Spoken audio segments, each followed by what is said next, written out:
अनुमंडल अस्पताल के इमरजेंसी विभाग के सामने सड़क पर एक बोरे में छुपाकर सांप फेंके जाने की घटना से अस्पताल परिसर में हड़कंप मच गई। इस्लामपुर अनुमंडल अस्पताल के आपातकालीन विभाग के सामने कौन उस सांप को बोरे में भरकर फेंक गया, इस सवाल का जवाब तलाशने में इस्लामपुर अनुमंडल अस्पताल प्रशासन के अधिकारी परेशान हैं। इस घटना को लेकर आम लोगों में कौतूहल व्याप्त हो गया है। दूसरी ओर इस घटना को लेकर मरीजों व उनके परिजनों में दहशत फैल गई है। घटना की खबर पाकर इस्लामपुर की समाज सेवी व पशु प्रेमी नवनीता उपाध्याय सांप को रेस्क्यू करने के लिए मौके पर पहुंची।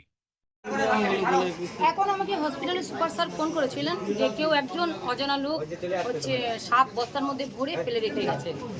আমি শোনার পরে আসলাম, উইদাউট প্রিপারেশনে এসে আমি এক জায়গায় ছিলাম।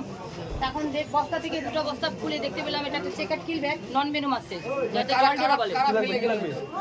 যতদূর শুনছি এখান থেকে সিকিউরিটির কাছ থেকে যে সিকিউরিটি দাদারা বলছেন যে পেশেন্ট পার্টি এখানে হসপিটালে ভর্তি আছে, হ্যাঁ সাপে কামড়ে পেশেন্ট পার্টি ভর্তি আছে, তারাই এটা ফেলে দিয়ে গেছে, তারাই নিয়ে আসছে। আমরা যখনই সাপ ধরতে যাই বা ফরেস্ট থেকে থানা থেকে প্রতিবার অ্যাওয়ারনেস করা হয় যে কাউকে সাপে কামড়ালে কখনোই সাপ ধরে হসপিটালে আনবেন না, কারণ একজনকে কামড়াচ্ছে যে সাপটাকে ধরতে যাচ্ছে তাকেও কামড়াতে পারে, আবার ডবল পেশেন্ট হতে পারে, বা হসপিটালে যে নিয়ে আসছে ডাক্তারবাবু বা অন্যান্য পেশেন্ট পার্টি আতঙ্ক ছড়াতে পারে।